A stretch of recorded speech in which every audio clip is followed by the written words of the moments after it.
तो दोस्तों शुरू करते हैं आज की इंफ्रा न्यूज। पहली खबर जो आ रही है टाटा इलेक्ट्रॉनिक्स से रिलेटेड, जो कि प्रिसिजन मशीनिंग का काम शुरू करने वाले हैं भारत के अंदर ही, ताकि वो आईफोन केसिंग्स बना पाए। तो दोस्तों ज्यादातर जो आईफोन सभी मिल रहे हैं उनके अंदर जो मेन बॉडी होती है वो एक सिंगल मेटल के पीस से कार्विंग करके बनाया जाता है। बेसिकली हाई प्रिसिजन मशीन ये होती है और यहाँ पर इंडिया में ही इनको बनाने का काम आगे जाकर टाटा करेगी। इसके लिए वो अपनी फैसिलिटी में इन्वेस्ट कर रहे हैं। वैसे जो टाटा यहाँ पर अभी प्लांट्स बना रही है इलेक्ट्रॉनिक मैन्युफैक्चरिंग के, वो वैसे भी वर्ल्ड क्लास है। तो यहाँ पर ये चीजें होना एक्सपेक्टेड थी और ये चीज आईफोन्स को सप्लाई की जाएगी जो भारत में बन रहे हैं। धीरे धीरे दोस्तों लोग हमेशा बोलते रहते हैं हमारे देश में बनते नहीं है, सिर्फ असेंबल होते हैं। जो समय अब आगे आगे बीत रहा है, धीरे धीरे कंपोनेंट जो है वो भारत में बनते जा रहे हैं। इनफैक्ट ये एक्सपेक्टेड भी है कि इस साल के अंत तक जो स्टोरेज चिप्स होती है वो माइक्रॉन का गुजरात वाला जो प्लांट बन रहा है काफी अच्छे प्रोग्रेस के साथ उसमें से ही सप्लाई होगी। धीरे धीरे जो लोकलाइजेशन है वो तेजी से बढ़ रहा है और हो सकता है कि 5 से 6 साल के अंदर हमें ज्यादातर आईफोन इंडिया के अंदर ही पूरी तरीके से ग्राउंड अप बनता हुआ नजर आए। अगली खबर दोस्तों जो आ रही है वो है रेस्टेड एनर्जी लिमिटेड से,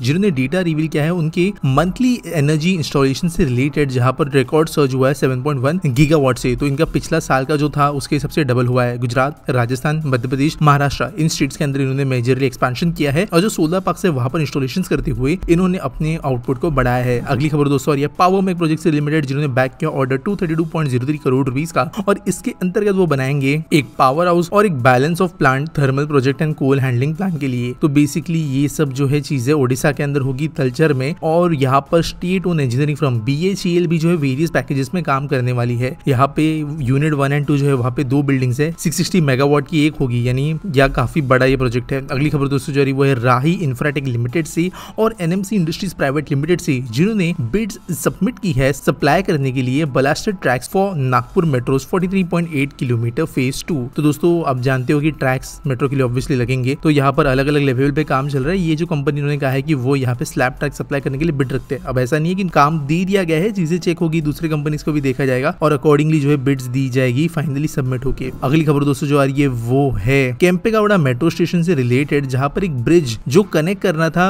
नादा प्रभु केम्पेगौड़ा मेट्रो स्टेशन को बेंगलुरु मेट्रोपॉलिटन ट्रांसपोर्ट कॉर्पोरेशन के साथ में और KRSTC बस स्टैंड के साथ में, वो कंप्लीट हो गया है। तो बेसिकली इन 3 मेजर ट्रांसपोर्टेशन हब्स को जोड़ता हुआ ये एक ब्रिज है, काइंड ऑफ एक स्काईवॉक है छत के साथ में। यहाँ पर अभी इसकी वजह से लोगों को आसानी हो जाएगी ट्रैवल करने में। हालांकि लोगों ने ये जताया है कि अब शेल्टर तो मिल गया है, यहाँ पर उम्मीद करते हैं कि जो एनक्रोचमेंट और हॉकर्स है वो आकर बैठ ना जाए। अगली खबर दोस्तों जा रही है वो है मुंबई मेट्रो के लाइन 3 से रिलेटेड। तो मैंने आपको 2-3 दिन पहले कहा था कि इस मेट्रो को टेस्ट करने का काम जो है वो शुरू होने वाला है। मेट्रो रेल सेफ्टी CSRS जो है काम शुरू कर चुकी है और ये उम्मीद जताई गई है कि मई के एंडिंग तक ये पूरा काम खत्म हो जाएगा। इसकी वजह से ये उम्मीद जताई गई है कि जून या जुलाई में ये लोगों के लिए ओपन होते हुए नजर आएगी। अगली खबर दोस्तों ये अडानी ग्रुप के विजमजम पोर्ट से रिलेटेड, जो तिरुवनंतपुरम के पास में है केरला के अंदर, और यहाँ पर कस्टम नोटिफाइड पोर्ट जो है इसे डिक्लेयर कर दिया गया है और जो मिनिस्ट्री की नॉड है इसे दे दी गई है। इसकी वजह से ये जो पोर्ट है अभी इंटरनेशनल ऑपरेशंस भी संभाल सकेगा। यहाँ पर ये इंडिया का first full fledge deep water transshipment port है और ट्रांसशिपमेंट यहाँ पे बहुत जरूरी है, क्योंकि बेसिकली यहाँ पर सामान सिर्फ उतरने चढ़ने का काम नहीं करेगा, बल्कि जो 2 शिप्स अगर रुकती है उनके बीच में कार्गो ट्रांसपोर्टेशन करना है, सॉर्टिंग जैसी होती है कई सारे हब्स के अंदर कुरियर वगैरह में, वैसे बड़े लेवल का काम यहाँ पे हो पाएगा। ये बहुत जरूरी है क्योंकि सिंगापुर जैसे देश मेजरली ट्रांसशिपमेंट पे ही काम करते हैं रादर देन इंपोर्ट एक्सपोर्ट। तो ये यहाँ पर एक बड़ी न्यूज है। अगली खबर दोस्तों जा रही है वो है क्यूब हाईवेज ट्रस्ट से लिमिटेड, जो की सिंगापुर बेस्ड एक फाइनेंस कंपनी है और इन्होंने कहा है कि वो भारत में 7 हाईवे एसेट्स एक्वायर करेंगे तेलंगाना, महाराष्ट्र, तमिलनाडु और आंध्र प्रदेश स्टेट के अंदर, और तकरीबन 2200 किलोमीटर के हाईवे एक्सेस करेंगे। तो बेसिकली इसका मतलब क्या है, अब कई रोड जो है वो हाइब्रिड एन्युटी मॉडल पे बनते हैं, कुछ रोड जो है बिल्ड ऑपरेट ट्रांसफर मॉडल पे बनते हैं, तो प्राइवेट प्लेयर्स का इन्वॉल्वमेंट यहाँ पे होता है। ये जो कंपनी है वो चाहती है कि जो प्राइवेट प्लेयर्स इन्वॉल्व है उनकी स्टेक के अंदर वो कुछ हिस्सेदारी ले या बाय कर ले। अगली खबर दोस्तों जा रही है वो है रेलवे मिनिस्टर अश्विनी वैष्णव से, जिन्होंने कहा है कि राजकोट से लेके अहमदाबाद तक का जो सेक्शन है वहां पर भी ट्रेन जो है 130 के स्पीड में चलने लगेगी जल्दी। तो अब दोस्तों मुंबई अहमदाबाद के बीच में जानते हो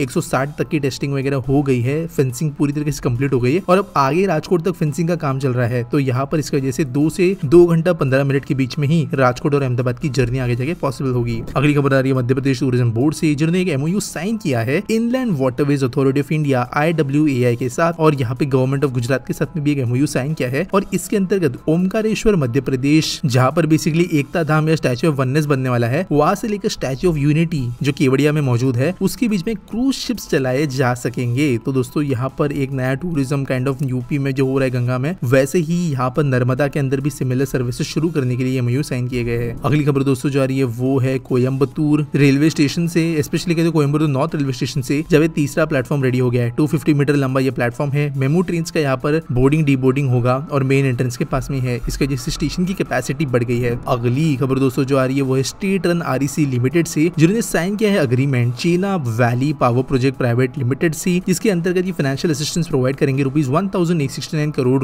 का एज अ लोन। तो बेसिकली यहाँ पर कीरू हाइड्रो पावर प्रोजेक्ट के कंस्ट्रक्शन ऑपरेशन के लिए इसका इस्तेमाल किया जाएगा और चेनाब रिवर के पावर पोटेंशियल के यहाँ पे इस्तेमाल किया जाएगा। अच्छा, आस्पिटी जोन के बारे में बात करें तो फैक्ट पूछते हैं नॉर्थ ईस्ट में मेट्रो नहीं चल सकती क्योंकि पॉपुलेशन कम है, बट मोनोरेल चल सकती है क्योंकि मोनोरेल को जापान में इसलिए बनाया गया, जो जंगल माउंटेन में से मेट्रो नहीं ले जा सकते, बट मोनोरेल ट्रैक बहुत कम जगह लेती है। तो मोनोरेल तो बेसिकली यहाँ पर कहा जा रहा है नॉर्थ ईस्ट में मेट्रो के बदले जो है मोनोरेल्स बेटर ऑप्शन निकल कर आएगी। तो दोस्तों मैंने मल्टीपल वीडियोस बनाई थी मोनोरेल के ऊपर और एक चीज मैंने यहाँ पर स्पेसिफिकली कही है, मोनोरेल्स ऐसा नहीं है कि बहुत ज्यादा बुरी टेक्नोलॉजी है। मोनोरेल्स के एडवांटेजेस है, कम जगह लेती है, काइंड ऑफ सस्ती भी होती है, लेकिन एक बहुत बड़ा डिसएडवांटेज मोनोरेल का ये है कि दुनिया भर के अंदर ज्यादा मोनोरेल्स नहीं है और इसके लिए जब भी मोनोरेल सिस्टम्स बनाने की बात आती है तो ट्रेन्स, ट्रैक सिस्टम, स्टेशन, सबकी जो टेक्नोलॉजी होती है वो प्रोप्राइटरी बन जाती है। इनफैक्ट अभी देश के अंदर मुंबई में जो मोनोरेल चल रही है उसके जो रेक्स जब खराब हो गए थे, कुछ जल गए थे, तो उसके बाद में नए रेक्स को बनाने के लिए बहुत ज्यादा साल लग गए और इंडोनेशिया कंपनी से मदद लेनी पड़ी, तब जाकर भारत में रेक्स बने और अभी भी एक रेक पहुंचा है मुंबई में। तो ये सब चीजें जो है